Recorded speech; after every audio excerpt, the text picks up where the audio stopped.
अस्सलामुअलैकुम नाज़रीन इकराम, रोशनी light channel की तरफ से आप सबको खुशामदीद। मेरी आज की वीडियो मोहम्मद फातिल और सुल्तानी ड्रामा सीरीज़ के बारे में है और आज की इस वीडियो में इसकी एपिसोड 64 का रिव्यू होगा और आने वाली किस्त के वाक़यात पर भी बात होगी।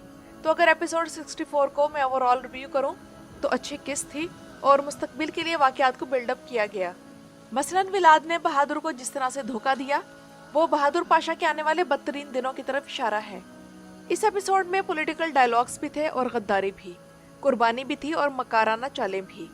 महमूद पाशा और ज़ैगनोस पाशा के आपस के डायलॉग्स बेहतरीन थे और ये कि जिस तरह हसन आगा को तकरीब के दौरान सुल्तान ने ह्यूमिलिएट किया, उसके बारे में मैं आप लोगों को बताऊंगी कि इसकी क्या वजह थी।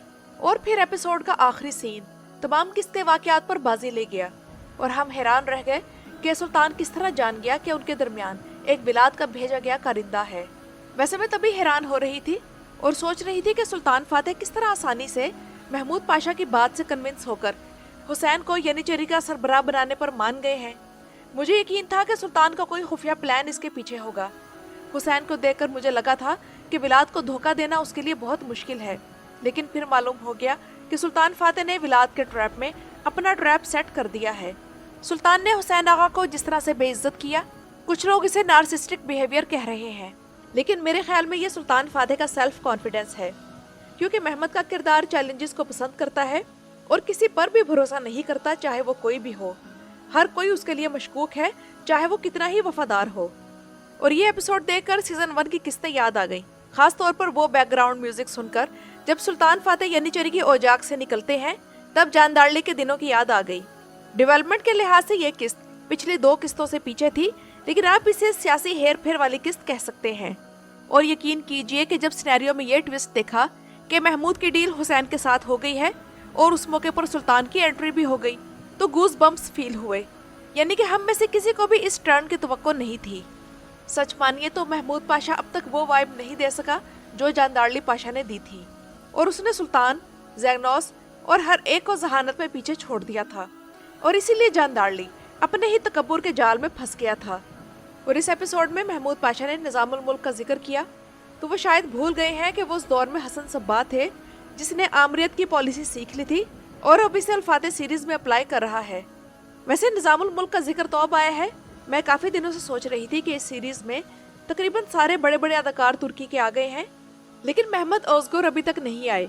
इनकी कमी महसूस हो रही है और मुझे लगता है कि महमूद पाशा को जब हटाया जाएगा तो उनकी जगह नए सदर आज़म के तौर पर निज़ामुल मुल्क वाले अदाकार को लिया जा सकता है, क्योंकि अब सीरीज में महमूद पाशा कई मौकों पर कंफ्यूज कर देता है और समझ नहीं आता कि वो क्या चाहता है और उसकी क्या प्लानिंग है। और मुझे यही लग रहा है कि सदर आज़म के तौर पर इसकी पहली मुद्दत ख़त्म होने वाली है। और नाज़रीन इकराम, आप लोग इस एपिसोड में अहमद मिखाइल ओगलरी का नाम तो सुन चुके हैं, लेकिन क्या आप लोग ये जानते हैं कि अहमद मिखाइल ओगलरी कौन थे? तो नाज़रीन इकराम, मैं बताती चलूं कि अहमद मिखाइल ओगलरी कोसे मिहाल यानी माइकल कोसेस के पड़पोते थे और फातेह के दौर में अकिंजियो के सबसे अहम लीडर थे, और जस्टिनियन खानदान के बेहतरीन जंगजू भाई जियोवानी और द्राविन दोनों का अंजाम अच्छा नहीं दिखाया गया। द्राविन को इस तरह मारने के बजाय अगर पोंटस की जंग में कुर्चुद्वान के हाथों खत्म कर दिया जाता तो ज्यादा बेहतर रहता, उस वक्त जब इन दोनों का आमना सामना हुआ था। लेकिन अगर इसे बाली बे के हाथों भी खत्म किया गया है तो कम से कम ये तो दिखाना चाहिए था कि ये ईसाइयों का मजबूत तरीन नाइट था, तो बाली बे को कोई छोटा मोटा जख्म इसके हाथों लगना चाहिए था। इस तरह सिनेरियो ज्यादा बेहतर रहता। और इसके किरदार को एकदम खत्म कर देने से ऐसा लगता है कि बोस्निया के सिनेरियो की वजह से राइटर्स को कुछ और सूझा नहीं और उसकी क्विक एंडिंग लिखती। और स्टेफन की सुतीली माँ मलका कैटरीना के बारे में मैं यही तबसरा करूंगी कि जिस तरह कुरुलिश उस्मान में प्रिंसेस सोफिया की अदाकारी थी, तो वो इसमें भी ऐसा ही कुछ परफॉर्म कर रही है। इसकी अदाकारी में कुछ भी स्पेशल नहीं है। और क्या आप लोगों ने नोट किया कि फातेह सीरीज में बार बार इस बात को वाज़ेह किया जाता है कि रास्ते मामलात में औरतें नहीं बोलती। आप लोगों का क्या ख्याल है कि इस तरह के सीन्स दिखाकर इस सीरीज की टीम क्या कुरुलिश उस्मान या कुरुलिश ओरहान को टारगेट कर रही है? क्योंकि पिछले एपिसोड में विलाद जब मलका कैटरीना से पहली बार गुफ्तगू करता है तो कहता है कि क्या ये मुनासिब नहीं कि मैं तुम्हारे बजाय किसी मर्द से गुफ्तगू करूं। और इस एपिसोड में एवरन और सलीबे विलाद की माँ को तब डांटते हैं जब वो अलीबे और रादो की गुफ्तगू के दरमियान में मुदाखलत करती है। अलीबे उसको डांटते हुए कहते हैं कि तुम चुप रहो, मैं तुमसे बात नहीं कर रहा। खुद सोचे कि अगर महमद बोजदैग ये ड्रामा बनाते तो शायद अली बे विलाद की माँ पर पहली नज़र में ही फिदा हो जाते और उनकी नज़रों में ही उनके फासले नज़दीकियां बन जाती। तो शुक्र है कि ये सीरीज अय्यूब गोखान बना रहे हैं, महमद बोजदैग नहीं।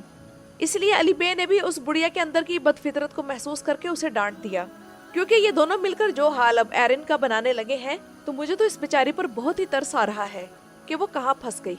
वैसे अली बे के बारे में मैं यहाँ यही कहना चाहूंगी कि राइटर्स को अब सोचना चाहिए कि उनकी बढ़ती उम्र की वजह से या तो इन्हें सुल्तान के पास दरबार में जगह दे दें या फिर उनका रोल खत्म करके उनके बेटे को उनकी जगह दे दें, क्योंकि शायद आप लोग जानते हैं कि इस अदाकार का सगा बेटा भी इस सीरीज में काम कर रहा है और वो भी एक किंजी बना हुआ है।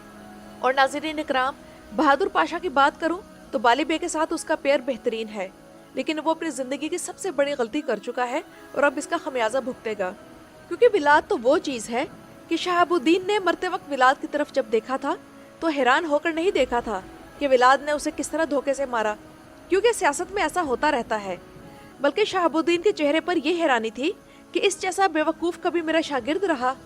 और उधर कुर्चुद्वान पाशा तो बन गया है, लेकिन अब इसके किरदार को ज्यादा अरसे तक जारी रखना खुद इस किरदार के लिए नुकसानदेह होगा।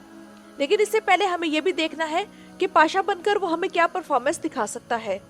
वैसे यनीजरी के सरबराह के तौर पर इसकी मौजूदगी और इसकी पर्सनैलिटी ज्यादा बेहतर लगती थी, लेकिन अब तलवारों का दौर खत्म हो चुका और कुर्चुद्वान के लिए सोचने वाले दिमाग का दौर शुरू हो गया है।